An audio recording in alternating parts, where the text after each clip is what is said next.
Boa noite, senhor presidente, vereadores, funcionários, presentes aqui no plenário e a população que acompanha em casa. Não posso deixar de repercutir aqui também, não vou falar do sabonete ainda, deixar para o final da fala, mas uma fala e uma postura completamente, acho que, no mínimo, inadequadas por parte do governador Geraldo Alckmin, que, durante um evento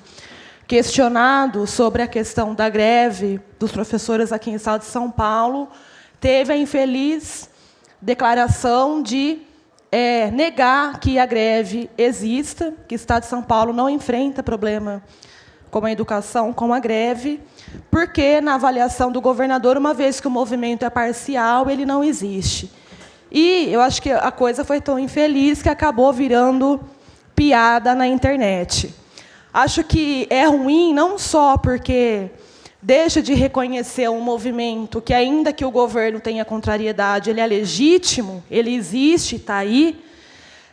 mas também porque isso acho que sinaliza de uma forma muito ruim qualquer disposição em se fazer um diálogo com a classe e tentar chegar a algum tipo de entendimento, algum consenso mínimo, para que as aulas sejam retomadas com algum ganho mínimo que seja para os professores, que a gente já teve aqui na sessão, o Ariovaldo da POSP teve aqui há pouco tempo, dizendo que, entre outras coisas, o que pede, olha, repor tantos % de índice para poder equiparar o salário de professores que têm pós-graduação aos demais profissionais da área, ou seja, se não dá para fazer de uma vez, oferece o mínimo que pode. Pedem que se cumpra o que diz o Plano Nacional de Educação, melhorias dentro das salas de aulas, porque a gente vê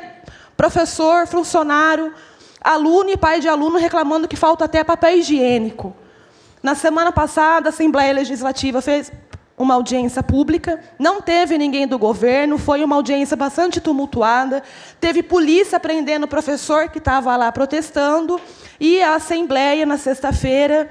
que reuniu perto de 50 mil pessoas na Avenida Paulista, professores defendendo a continuidade da greve. Então, eu acho que, assim, para além de tudo que a gente vê na educação que está ruim, esse tipo de postura, de comportamento que renega, que nega, que se nega, inclusive, a fazer o diálogo, a ouvir e a traçar um plano de ação, se a gente não consegue fazer agora, a gente vai fazer daqui 10 anos que seja, é uma postura muito desrespeitosa e acho que não dá para aceitar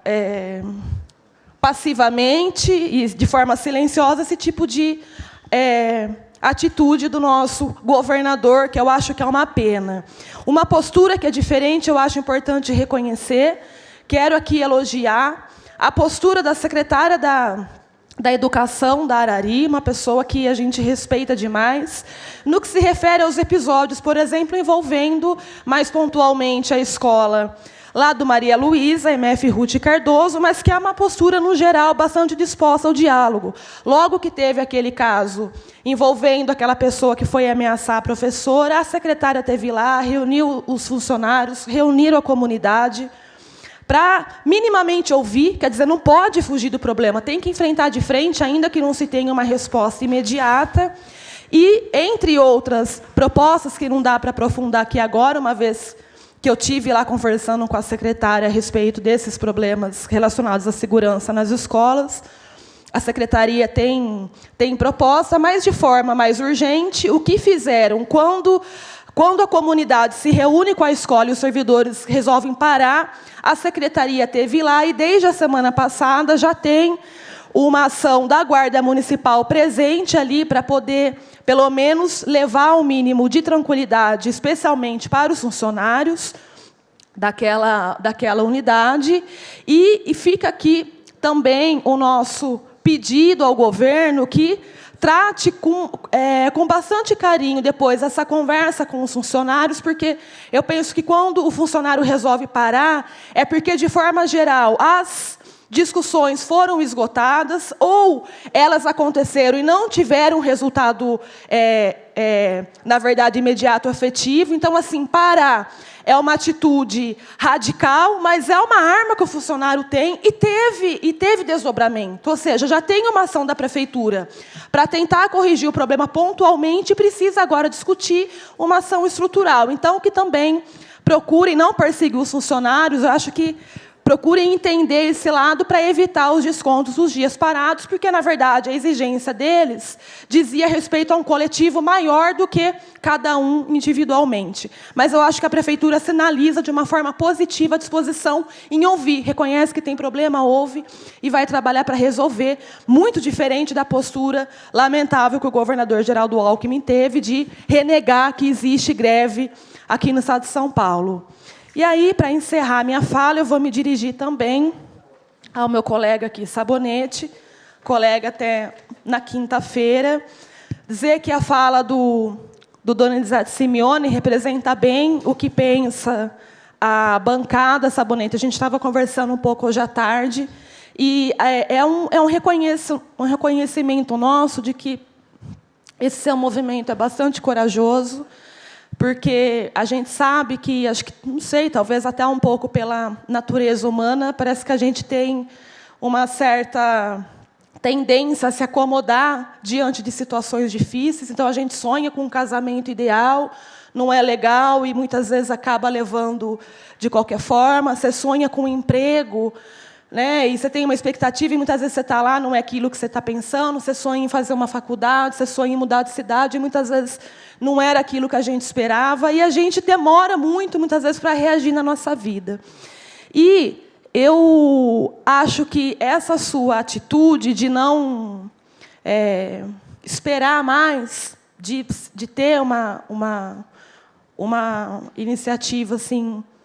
radical, ainda que você venha falando sobre isso, já expondo publicamente as suas frustrações, ela revela assim, um lado corajoso. Porque quando a gente sonha com uma coisa, a gente conquista as duras penas, e depois você reflete muito bem em abrir mão daquilo, e isso tem um custo pessoal muito forte que é difícil mensurar. E eu acho que a sua emoção aqui reflete um pouco isso. Penso que, da nossa parte, não cabe nenhum tipo de julgamento, respeitar as suas decisões, mas eu tenho aqui comigo que, quando a gente consegue nessa vida, o que é muito raro, né, quando a gente consegue ter algum tipo de atitude que é coerente com o que a gente pensa e o que a gente sente, a gente não erra. Então, independente das pedradas e dos julgamentos, assim, pessoalmente, você está tendo uma postura que ela dialoga muito com o que você pensa e o que você sente. É difícil a gente conseguir fazer aquilo que a gente quer e que a gente deseja, especialmente na política. E, do mais, eu quero aqui, então, reiterar o nosso respeito, o nosso carinho por você, da convivência sempre muito amistosa aqui dentro. E a política, na Câmara, é um espaço onde a gente está fazendo política. Eu duvido que, saindo do seu mandato, você, em Angra dos Reis, onde quer que você esteja, você não vai continuar fazendo política, especialmente com essa garotada que você tem um carinho enorme, apresentando o esporte como uma alternativa de vida, que mudou a tua e você procura mudar a de outros. Então, onde é que você estiver, que Deus te abençoe, que você seja exitoso e que você possa seguir tendo essa atitude que eu pessoalmente acho louvável, que é você fazer na prática aquilo que você sente e o que você pensa. E não é todo mundo que faz isso, principalmente na política. Parabéns, viu?